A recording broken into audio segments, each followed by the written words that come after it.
Hi, my name is DJ Duplessis, and today I'll be speaking to you about the importance of sleep. So, there you have it. It's 2 a.m., the time is flying by, and you're counting how many full hours you will be able to get if you fall asleep in this very moment.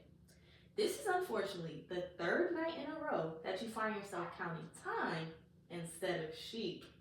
And you wonder just how this will affect you in the day to come. Sound familiar? Yeah.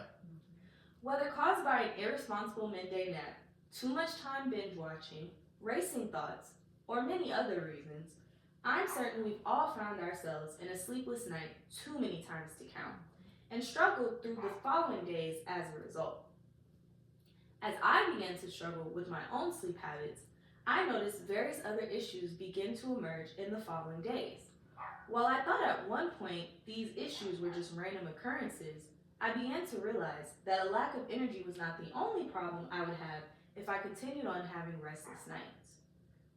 In this speech, I will discuss what happens to your body during sleep, how sleep affects your physical and mental health, and ways to improve your sleep quality. Sleep entails so much more than a temporary escape from life as we know it. The process of sleeping is quite detailed and features multiple necessary cycles to keep our bodies recharged and functioning properly. Once you finally drift into a deep sleep, your vitals slow down, and the brain begins its first major job of the night, cleaning itself. To put it plainly, this is when the clear cerebral spinal fluid disperses throughout the brain to clear out all the toxins that have built up during the day. Researchers Reddy and van der Vlag credit the brain's lymphatic system for this process. After this cleaning is complete, the brain moves on to its next step to restore energy by resetting your neurotransmitters like serotonin and dopamine to be ready for usage for the next day. The last stage of the reset is arguably one of the most important.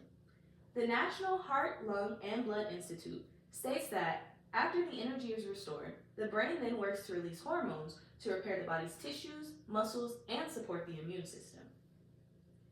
While the deep sleep stage is responsible for most of our physical repair, the next stage of sleep, commonly referred to as REM sleep, is extremely important for our mental and emotional health. After your body makes it through the light and deep sleep cycles, you move on to rapid eye movement or REM sleep. This stage is probably the most recognizable since it is your dream stage. However, it is also the stage in sleep where your brain focuses most on its emotional health. During REM sleep, your brain's hippocampus and cortex begin to communicate, taking what they have learned from the day and filtering through what the brain will save and what it will forget. Researchers Si-Young Yu and colleagues show in their research that the REM sleep phase is also the phase in which the brain's amygdala, the brain's emotional center, is able to recall emotional experiences without the full intensity of stress chemicals in the mix. This results in us waking up with more processed feelings and less overwhelm, which is why people typically say, I need to sleep on it. The body continues to cycle through these stages approximately every 60 to 90 minutes. A solid amount of sleep is imperative to allow the body to move through the stages and maintain essential processes that occur throughout. Most sleep researchers consistently suggest a range of 7 to 9 hours of sleep for adults, and note that shortening yourself of sleep means you are cutting off these critical stages, which may result in emotional irregularity and physical strain. Getting the proper amount of sleep is truly only half the battle in regards to your sleep hygiene. Training your body to wind down consistently is another important part of sleeping that most overlook. The body thrives on routine, both during the day and in the night. In their sleep hygiene guidelines, the American Academy of Sleep Medicine states that one of the most effective ways to improve sleep quality is to maintain consistent sleep times. Yes, that's even on the weekends, to aid the function of your body's internal clock. Another tip to help your body before bed is to limit screen time in the last hour of your wake cycle.